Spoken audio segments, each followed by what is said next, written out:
شباب عاملين ايه؟ النهارده ابديت كده سريع شويه. اتقابلت في الشغل الحمد لله النهارده، وان شاء الله كده الفتره الجايه دي هيكون في حاجات كتير قوي. يعني انا ناوي ان شاء الله مش الشغل بس اللي همشي فيه، لا ده انا جنب الشغل هبدا اعمل في البيزنس بتاعي ده بقى. يعني هاخد خبره من الشغل هنا واحطها في البيزنس اللي انا بعمله، ومن الفلوس طبعا من الشغل احطه في البيزنس اللي انا بعمله، والفلوس اللي هاخدها دي في البيزنس، والنص التاني او الجزء الاكبر التاني هيكون فيا انا شخصيا. يعني هستثمر في نفسي بمعنى اصح يعني.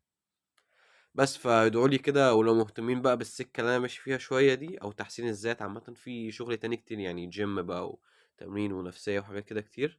معلش انا ميت شوية عشان كنت تعبان.